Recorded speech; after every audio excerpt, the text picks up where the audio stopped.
Hello, my name is Jared Wilson. Thank you for coming to my EDL 854 Building Finance Module 1 presentation. My name is Jared Wilson. I'm 28 years old. I grew up in Penrose, Colorado. I enjoy camping, fishing, riding four-wheelers, riding dirt bikes, riding snowmobiles. Is kind of what I like to do, spend my time doing. I have a new side-by-side that I try to take out. Anything that gets me outside and outdoors, I truly enjoy. I attended Fort Lewis College. I went from 2012 to 2016. I've been 6 years in the education. I've taught 5 years in Florence, Colorado at an elementary school. And then I taught 1 full year, and I'm on my 2nd year here at Pueblo West. I currently work in District 70. District 70 educates over 8,000 students, one of the largest geographical school districts in the state. 3 high schools, 6 middle schools, 11 elementary schools, 4 charter schools, 1 alternative high school, 10 preschools, 3 transportation centers, and 2 administration centers. Within District 70, and District 70 being the largest district I've ever worked in, I work at Swallows Charter Academy. We are a public charter academy. We are K-12. We currently have 3 track per grade level. In each grade, or in each class, I should say, we have 24 students on average. We offer early college opportunities. A lot of our students, once they become juniors, are out at PCC, which is our local community college, or CSU Pueblo. And then we also offer trade school internships, so things that can get kiddos learning some of those trade schools before they're actually graduated. So some important takeaways for Module 1. Some of the big things that I really noticed was 48% of the school's budget comes from state resources such as income taxes and sales taxes.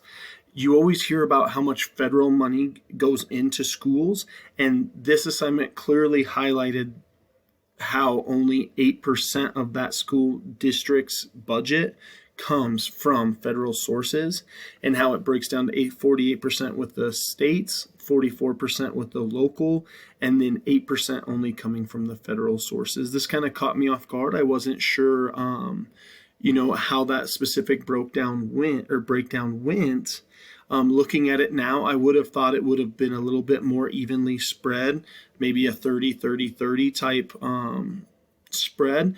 But again, it's just something to learn, just something to see that 8% is so little from those federal sources, yet we do so much to get those federal fundings that it kind of makes you wonder how you could allocate for that other 8% elsewhere. Title number 1 funding is federal funding provided for schools in low-income areas. I know when I was at Florence, there was a couple of different things I had to do. Our school had to do different objectives, but when we met those goals, we were eligible for Title I funding. It was nice to kind of see the other programs that are offered at a federal level to help some of those rural schools that might have those lower income areas. Important takeaway number 5 is that it's important that principals ensure the staff salaries are in line with levels of State Department. I didn't realize that those were tied to the Department of Education. I kind of thought that depending on just where you were, they could teach you, or they could pay you whatever. So if you're in a really rich district, really wealthy district, I should say, that those salaries would just jump up due to that. I didn't realize that there would be a bracket that needed to be aligned with the CDE as well. The next one would be principals should oversee fundraising events to make sure fundraisers meet the purpose of goals of the school.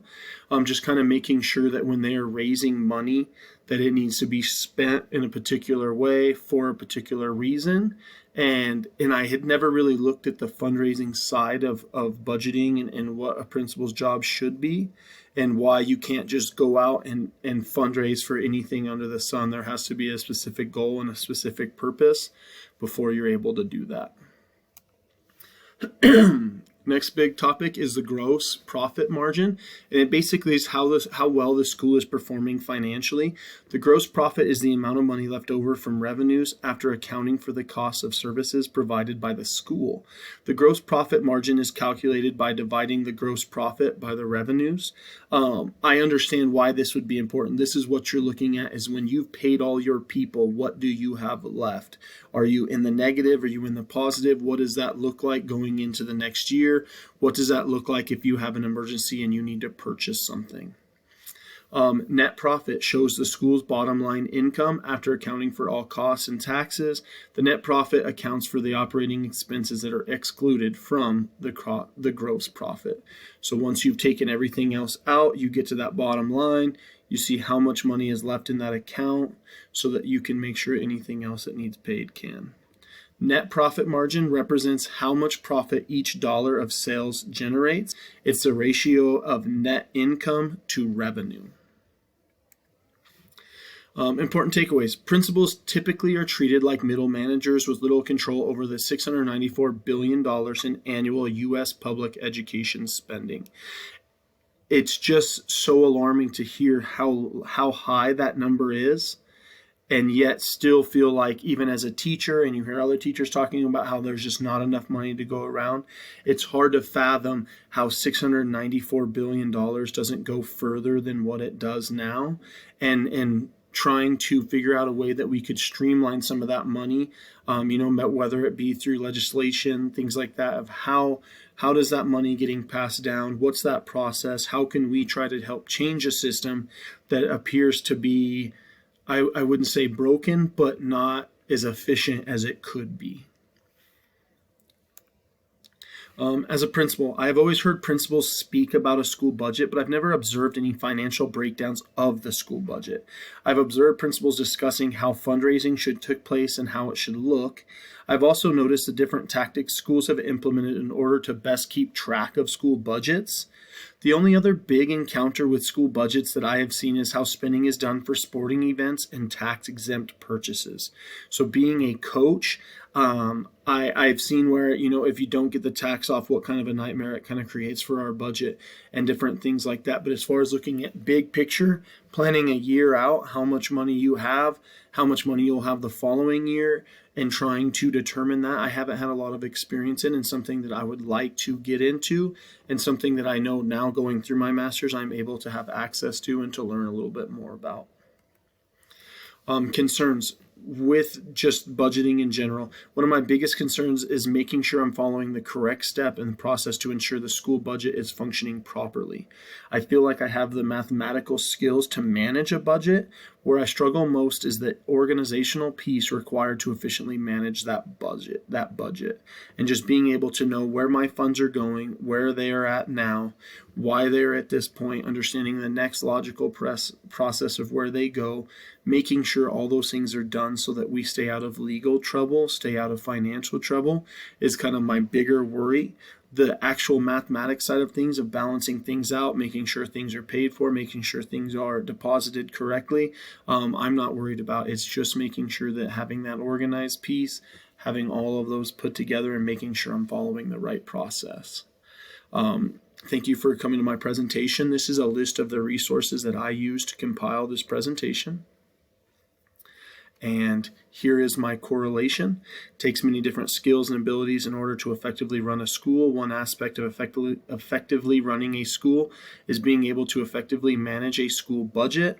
Effective budgeting will keep a school from finding themselves in any type of financial or legal trouble, as well as make sure that adequate purchases will have been made for the school. Relevance. This assignment gave me an opportunity to gain a better understanding of financial responsibilities of a principal, gave a better breakdown of the different types of fundings that contribute to school budgets. I'll also be able to reflect on past principals to search for experience in working with school budgets. It also is helping me identify my concerns for handling a budget in the future as a school leader. And finally, this assignment gave me the opportunity to begin thinking about the role of an administrator or school leader when it comes to finances. Many of the roles that an administrator takes on reflects the school staff and students. Effectively managing a budget requires a school leader to make consistent decisions that impact everyone involved. This impact has highlighted the importance of understanding the mathematical skills and needs to maintain a budget. It also provided different looks at how some schools maintain their budgets and how school leaders can use resources to ensure that they are budgeting appropriately. Thank you. Have a wonderful day.